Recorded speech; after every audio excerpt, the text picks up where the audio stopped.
Halo guys, balik lagi semua Logi ID. Seperti biasa sebelum mulai videonya, buat kalian yang sudah dukung channel Min selama ini, terima kasih banyak. Buat kalian juga yang belum subscribe, silahkan di subscribe karena subscribe itu gratis, tidak bayar. Dan buat kalian juga yang sudah donasi, terima kasih banyak.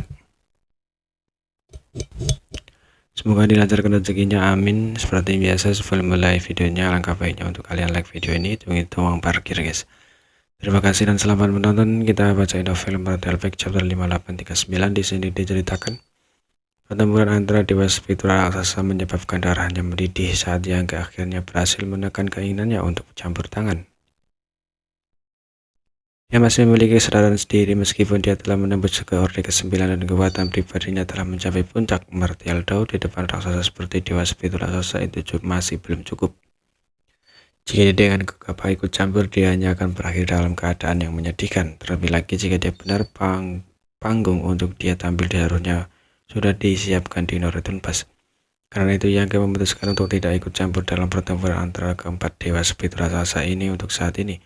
Menggenggam kedua tangannya, Yangke menangkupkan mulutnya yang berteriak, "Ada AR, semoga berhasil."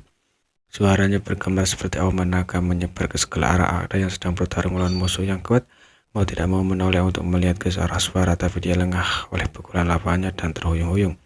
Marah Adam mensampaikan dirinya dan membungkuk meraih pinggang lawannya dan membenturkan siku ke lututnya, menyebabkan dia jatuh ke tanah. Dia kemudian menaiki dewa spiritual raksasa tinta dan menghujani tinjunya masing-masing menyerang seperti petir, menyebabkan kelopak mata yang berkedut. Yang terbaik adalah tidak mengganggu mereka. Menarik kembali auranya, dia bergegas menuju gerbang domain yang menuju ke Noretun Pass. Gerbang domain dijaga oleh para masyarakat klan tinta dan sepanjang tahun. Di satu sisi mereka mengendalikan gerbang domain itu sendiri, tetapi di sisi lain mereka juga mengawasi pertempuran antara dewa spiritual raksasa. Ketika mereka mendengar suara Yangke, mereka segera berbalik dan bergegas kembali ke gerbang domain. Segera berita kemunculan Yangke di wilayah spesial dilaporkan ke Monai dan Mayu. Kedua raja klan tinta saling memandang dengan ekspresi serius. Orang ini benar-benar datang meskipun dia telah tumbuh dari Orde ke-8 ke Orde ke-9. Jika dia benar-benar berani muncul dari gerbang domain kali ini, mereka mungkin memiliki kesempatan untuk menangkapnya. Pengaturan untuk berurusan dengan Yangke sudah diatur pada saat ini. Monai memberi perintah dan banyak masyarakat klan tinta mulai bergerak. Setelah melintasi wilayah spesial, Yangke tiba di gerbang domain dan mengarahkan Noretun Pass. Melihat ke atas sejenak, dia melangkah masuk tanpa henti. Pada saat berikutnya, prinsip beruang melilit tubuhnya dan perasaan samar terbalik, menyebabkan penglihatannya kabur saat dia muncul di depan Noretun Pass. Dalam sekejap lusi dan aura kuat menguncinya dari segala arah. Dua di antaranya sangat menonjol. Sudut mulut Yangke melengkung menjadi senyuman saat dia melihat sekeliling dengan hati-hati menilai Moyu dan Monaye, dua royal laut dalam tinta. Suasana hatinya agak halus. Di masa lalu dia datang ke Noretun Pass untuk menimbulkan masalah beberapa kali, tetapi setiap kali dia melakukannya dia berhati-hati dan sembunyi-sembunyi, berusaha sebaik mungkin untuk tidak ketahuan. Tapi sekarang dia memiliki modal untuk secara terbuka memasuki gerbang domain Noretun Pass. Klan tinta tidak langsung menyerangnya karena tidak ada gunanya. Di belakang Yangke adalah gerbang domain, memungkinkannya untuk melarikan diri ke wilayah spesial kapan saja. Bahkan jika klan tinta mengumpulkan banyak master, mereka tidak akan bisa menjatuhkannya dalam sekejap. Karena itu dalam rencana ini penampilan Yangke bukanlah waktu terbaik untuk bertindak, dan setiap masa klan tinta dengan sabar menunggu. Situasinya tegang dan suasananya dingin dan membunuh. Ekspresi Monai sangat serius meskipun dia telah mengonfirmasi melalui berbagai laporan yang dia terima bahwa orang yang muncul di domain 5 dan domain besar lainnya adalah Yangke. Dia belum melihatnya dengan matanya sendiri. Jika dia masih menyimpan harapan bahwa informasi yang dia terima dari garis depan salah, baru sekarang dia melihat diri sejati Yangke, harapannya putus. Orang ini benar-benar kembali sebagai seorang yang hampir mati di tangan Yangke. Monai memiliki ketakutan yang lebih dalam terhadap Yangke daripada orang lain. Itu saja, di tengah konfrontasi ini Yangke tiba-tiba tertawa. Dia mengira saat dia muncul, dia akan dikepung oleh Tuan Klan Tinta, tapi dia tidak berharap orang-orang ini begitu sabar. Namun dia juga tahu mengapa Klan Tinta tidak mengambil tindakan. Gerbang domain ada di belakangnya. Jadi jika Klan Tinta benar-benar mengambil tindakan, dia bisa mundur kapan saja. Penghinaan dalam senyumannya membuat marah banyak masyarakat Klan Tinta, menyebabkan sebagian besar perhatian mereka pada Yangke menjadi gelisah. Sejak Klan Tinta menginvasi 3000 dunia, ras manusia selalu dirugikan. Tidak ada manusia yang paham bertindak begitu arogan di markas Klan Tinta, membuat mereka merasa sangat terhina. Mulai dengan dingin mengendus Yangke, "Kamu berani?" Yangke menatapnya dari atas ke bawah, seolah ini adalah pertama kalinya dia melihatnya, tetapi dia tidak menjawab. "Kamu cukup beruntung." Monai mengerutkan kening dan dengan cepat mengerti apa yang dimaksud Yang ketika tunggal alam semesta ditutup hari itu.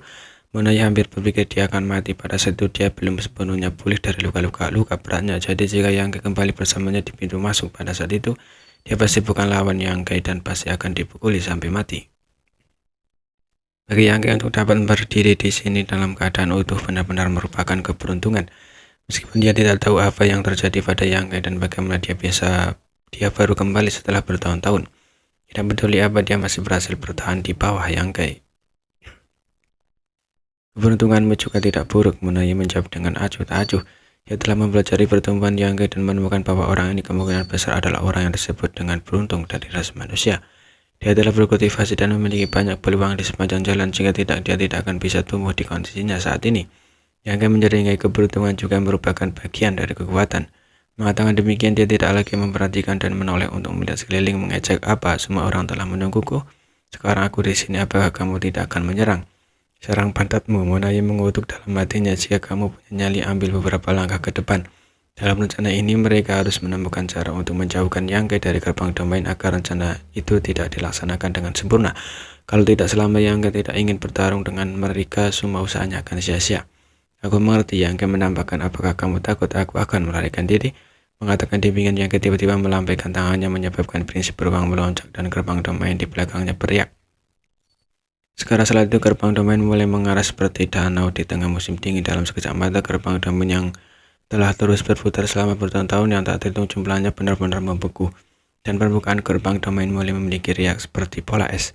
Monai dan Bayu keduanya menatap dengan mata terbuka lebar, sementara kelompok pesuruh menatap kaget. Apa yang dilakukan pria ini? Bagaimana dengan ini? Yang tersenyum main-main pada kelompok Master Klan Tinta. Serang, teriak Monai. Meskipun tindakan Yang sulit untuk dipahami, mengambil inisiatif untuk memotong retretnya sendiri agak terlalu ceroboh. Rencana awalnya adalah untuk menarik Yang dari gerbang domain sehingga dia tidak bisa mundur kapan saja. Tetapi sekarang setelah mengkhawatirkan ini tidak ada lagi, bagaimana mungkin Monai ragu? Yang mengambil inisiatif untuk menyerahkan kesempatan itu, jadi Monai tidak akan mengecewakannya. Saat teriakan itu terdengar, aura yang kuat meledak dari segala arah.